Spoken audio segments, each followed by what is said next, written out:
All right, folks, welcome back to the podcast, to the show. Today is Friday, and for Friday, we thought we'd do 5 Q&A, 5 questions, quick fire, just have a chat, and all that kind of cool stuff. But first of all, Alex, how are you doing today? How's your week been? Busy as ever, literally. I don't know what everyone else is like, but I always have about 6 million things going around my brain. Yeah. And I say it's as if it's a bad thing, but I actually think I wouldn't be able to function if I had nothing going on in my noggin. I have to have like so much things going on to stimulate me and to keep me going. So it's been a productive week for all the different projects I'm involved with and a lot of the stuff that we're doing, which is amazing. So yeah, let's not waste any time. Let's get stuck into these quick fire questions. And you ask me a question. Absolutely, Alex. Brilliant. Well, look here. Let's see what we have, right? So, Alex, this is my question for you, and then I'll answer it as well in my little take. But first of all, what is the biggest mistake new Amazon sellers make, in your opinion? In my opinion, what is the biggest mistake new Amazon sellers make? And guys, you can tell that Alex has not seen these questions before. Otherwise, he'd be like, "This is my answer." Yeah, I actually don't know. New Amazon sellers make. I probably would say it comes down to product selection. So I think that a lot of new sellers make the mistake of wanting to get into solely selling on Amazon, which I think is, I would say, not a mistake, but I think you should be able to broaden your mind a little bit, or you should broaden your mind a little bit. Product selection, as in people jump onto Amazon and they look at what's like a best-selling product, and then that kind of decides that, like, directs their decision. So if something is like a bestseller, they'll go and try and source that and bring it in and sell it for as little investment as they can. Whereas I believe the better way to do it would be to spend more time on product research. And if you don't have, say, 3 to 5K sat in available capital, so you're not just spending all your savings and all the money you actually have on launching a product, just wait. Start some sort of a side hustle, be it copywriting, photography, website building for people, literally anything that would make some side funds that you can then put into your Amazon business. Because there's nothing worse than starting one of these businesses, a brand, on as little money as you can, because it doesn't work. It literally doesn't work. And you'll be forever chasing your tail with low profit products. Whereas there is a better way, selling more premium products with a better selection process. That's my answer. Absolutely, Alex. Well, I kind of echo that a lot. I think from my experience, just watching people start out as complete beginners, I think sometimes people have unrealistic expectations of how long it's going to take to actually make a product a success, and they think that they've seen all these videos on YouTube or on. Keep going. Yeah, I'll talk away. This is the part for Alex's bike. Alex, the part for your bike arrived. Yes, it was. That was the part for the start. I was telling everyone this. I was telling our entire audience. I was expecting a parcel from DHL. Sorry, I had to literally leg it downstairs because there's a parcel. Did you see the fella saying no one at address and just driving away? Yeah, I should just leave the podcast and like, fuck, I need to go down to the door quick. Anyway, the product is here. Where was I going? So basically, people unrealistic expectations of the timeline that's going to take to make a product successful. But not even just that. I suppose people just don't. They think because the business is online, and they've seen all these videos on YouTube and TikTok of like people like you can start this with nothing kind of idea, that it's not going to take a big investment. And unfortunately, I'm here to break it to you that if you're serious about this business, if you're serious about actually building a brand, guys, you're going to have to invest real money, real capital, and real time to build it, because it is real. So I think we'll leave it with that. We'll move on to question number 2. And this we kind of touched on this. Alex, is premium branding really worth it, or is it just hype? Should I sell a simple, boring item? 1000% yes, premium branding is worth it. Even if you have to spend a little bit more money in the beginning, I would go above and beyond for my customer, for sure. And we've experienced this firsthand. Like when we first started selling on Amazon, we literally would bring a product in, it would be profitable, but we'd give no attention to how the product was None, delivered to the customer, would we? none, Literally, nothing whatsoever, and no attention to the branding. it would just literally be in a box or a bag. That's it. As long as the customer got the product, that was all we were worried about. However, things have changed a lot now. So we are very, very heavily invested and put a lot of time and energy now into premium branding our products, because as soon as the customer decides to buy your products, this is even before they've actually purchased it. We want this customer experience to be epic. So even when people are going through your website or seeing your storefront on Amazon, they want to feel like they're part of whatever it is they're buying. They're part of your brand, and they can actually buy in to your values and your idea and what you've built. That's way more important than selling a product or a widget. So then when the product arrives with the customer, it's not just that they open a box or they open a bag and the product's there. They have like an actual experience, and it's actually part of the whole buying process. And what this actually does is build brand equity with the person. So this goes a long way if you ever have repeat customers or you ever launch another product, because you already have an audience of people who love what you're doing and building this raving fan base. But you will never, I think you'll find it hard to do that without premium branding, is what I'm trying to say. And we've experienced that again firsthand with some of the brands we've launched recently, which you'll have heard about on this podcast. But I think premium branding is a massive yes from me. 100%. And I actually think it's even more than premium branding. It's the premium product, as you said yourself. That kind of ties into it. Like, I actually think you put yourself in a market of one when you actually create the best product you can, full stop. I was talking to someone yesterday and I was just telling them, like, you know what? If you work with us or not, it doesn't really matter. But either way, when you're creating a product, you create the best product you possibly can. And I mean, like, everything 100% perfect. When you do that, well, at least you can sleep well at night knowing this is good. But not even that. If something goes wrong, you sort it, you will get so much goodwill from the customer. But likely is things won't go wrong to the same extent because you've built something exceptional in your market of one. I think we'll leave it at that. We'll move on from that. But yeah, 100% premium all the way. Next question, Alex. Number 3. What one product you thought would be a winner but flopped? Are we talking about products that I've sold? Product you sold? It actually doesn't even have to be product you sold. It could be any product. One product that flopped. Good question. I have an idea. Oh, I tell you what, actually, but this had a turnaround, and it was my very first product on Amazon. Very first product. New one. Go on, fire. Well, I actually remember. I completely forgot about this. I shouldn't have done.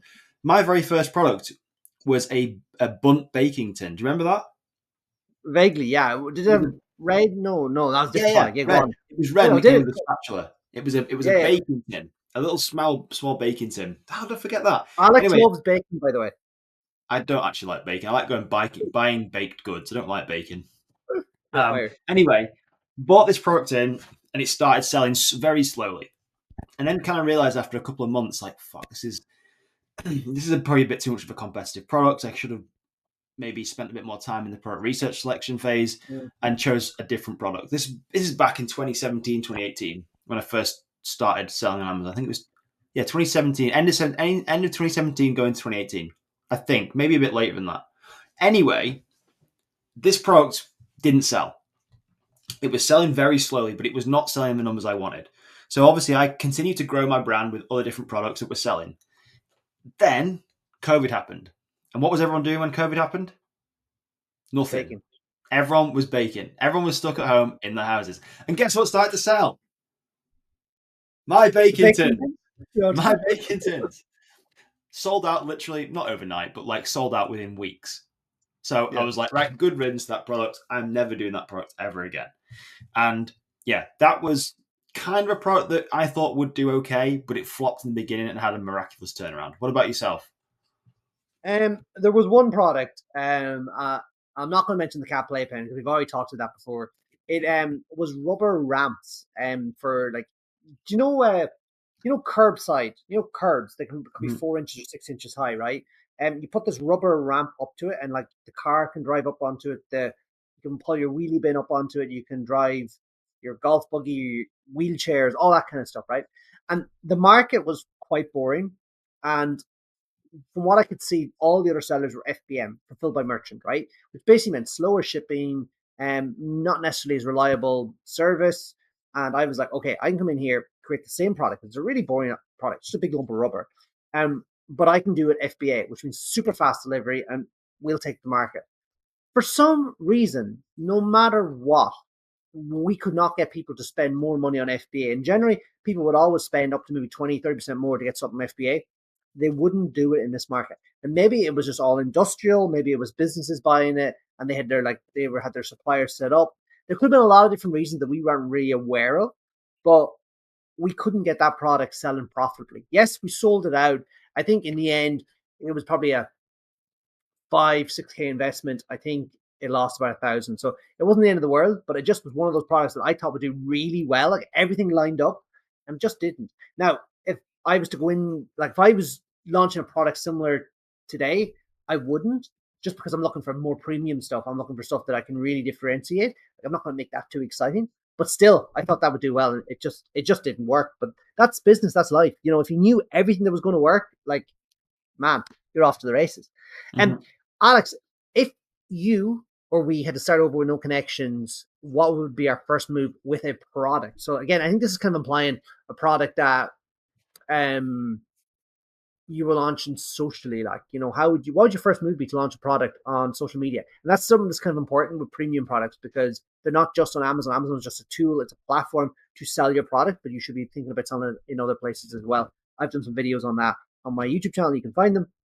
But yeah, what would you think? Good question. So no connections, no nothing. What I do in launching a product. Well, first of all, it comes down to two different things. There's two different components to this. You have traffic and an offer. The traffic is just getting eyeballs on your offer, and then your offer is just your product. This is just anything in business, whether you're selling coaching, Amazon products, you've got your own website, it doesn't matter. So the only real way I would do it is I would start off organically, right? So I personally would start creating content for myself of me using the product if it was something I was using, or if it wasn't really a product that I personally would use, I would find someone in my close network who would. And I would either pay them or I would ask them if they would politely do it for free and create me a video or two or share it on their social media. You have no shame, Alex. We'll do this for free. I would just that's how I would start, just to start getting some initial traction. I think if I was launching a real premium product and I was designing it from scratch and I was building it out and all that kind of jazz, I actually think like the likes of YouTube, TikTok, Instagram, depending on the product, would be a really good place to start putting up simple, organic, boring content, but it's not actually boring, but you perceive it as boring. I'd be putting it all up there, and you will very quickly start attracting a little bit of an audience, a little bit of a fan base, right? And the more unique your product, the more, I think the better it will perform for you. But either way, you will always find people that are interested in your product, right? And if people aren't interested in your product, you probably shouldn't be selling that product, right? So you'll find these people, they will be attracted to you, they will gravitate towards you. And what'll happen then is you'll actually end up like making improvements on the product, the part of the journey. And then when it comes time to sell that product and get raving fans, you will have them. So you will get those early sales. You will get the feedback to make the product better, and they will spread the word. So that's 100% what I'd be doing. YouTube, TikTok, Instagram, some one of those platforms, probably pick one and I go with it just initially, and I wouldn't overthink it. And that is, man, that is so cool. I think everyone like probably should have a YouTube channel at a minimum, and product designers or not, it doesn't matter. It's required now. I think it's required to have a YouTube channel. If you have a business or a brand in 2025 and beyond, you need to have a YouTube channel. I was about to talk a little bit about YouTube, but before I actually had to mute myself because I needed to sneeze. I didn't really think people wanted to hear me sneeze. But yeah, I would echo the same thing. So I would be posting content. I would mainly pick one platform and just focus on that. And for me, honestly, it would be YouTube. I friggin' love YouTube. I do think Instagram is a very visual platform. So depending on where your audience are, I would also be inclined to be on Instagram as well. But YouTube is insane because it's like a search engine. So Yep. people are literally using the platform like Google. So they're looking for answers to questions. And if you can be the person that shows up when people are asking questions, like you will get the eyeballs and you'll get the traffic. And over time, that's how you also will build an audience. Like, I think it's so powerful. Social media is insane, right? Like, I mean, think how wild social media is. Like 20 years ago, 10 years ago, you couldn't just put a message out or a product and have the opportunity to share it with tens, hundreds of people, thousands, millions of people at the click of a button. Right? Years ago, For that would have free. taken carrier pigeon, newspapers, magazines, whatever, coupons. But now, social media. I mean, have you actually seen a picture of a filled football stadium? Yeah, I think so. So, I mean, let's just Man United. Let's just go Old Trafford Mm. football stadium capacity. Right, 75,000 people. Right, so can you imagine a video that goes semi-viral or gets 75,000 views? That's a whole Old Trafford Stadium watching a video of yours, which is insanity. And At no cost. well, yeah, potentially no cost, yeah. Yeah. And you can do that multiple times. Like, you can do that almost unlimited times. Every single day you can post content. I mean, I'm not saying every single video is going to get 75,000 views or go viral, but even if a video you put out got 10 views, right? Can you imagine showing your product to 10 people in a room? I'm delighted. 10 of the right people. Maybe one It'd be person epic. will buy it. Yeah, it'd be Yeah. great. Unreal. Yeah. Guys, so it's YouTube. You have to create a YouTube channel. Yeah. So We'll talk more about that, Alex. We'll talk more about that. yeah, we should. What's a small tweak that made a massive difference in our business? So we're talking about all the different things we'd be doing. What would you think that would be?